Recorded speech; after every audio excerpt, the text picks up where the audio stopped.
start, it was a surprise that when the next full Metallica album, And Justice for All, appeared in 1988, it contained almost no bass. James and Lars had asked the mixers to remove it almost completely. Add to this the fact that the album was too technical in its arrangements for most fans, and it's clear that something of a crossroads was approaching for Metallica. I interviewed Jason myself a couple of years ago, and I asked him why there's no bass on And Justice for All.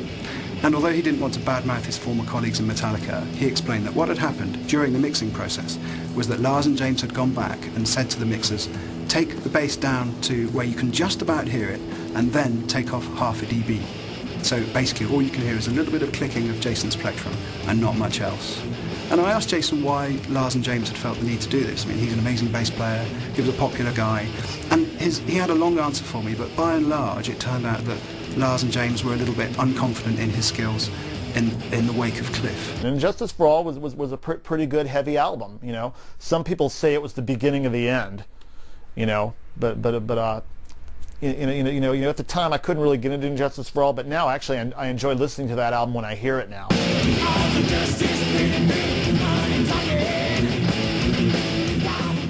Jason just brought a whole different feel to the band.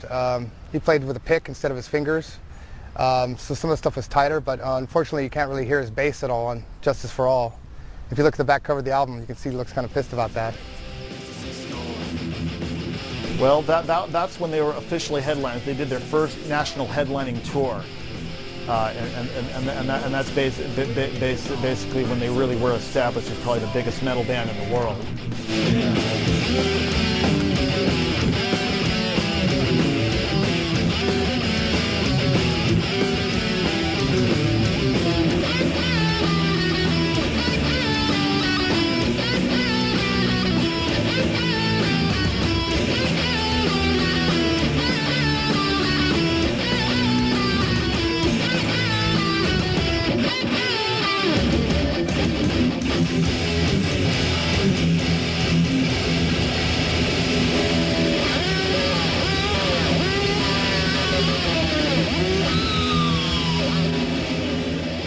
There was no stopping them. It was time for a change of direction.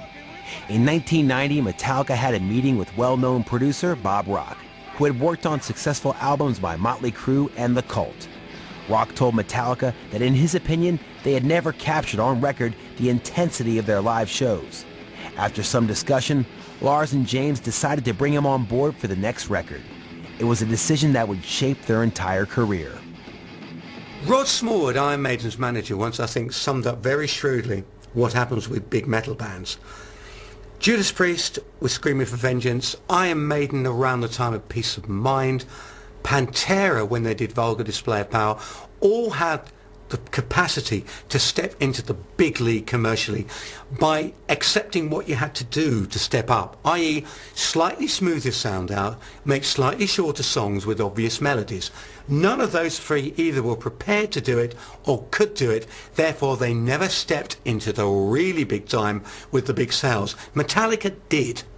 Metallica made the step from Master and Puppets and And Justice for All, where they're hovering around 700,000 to 800,000 sales in America, to the Black Album, which goes beyond 10 million.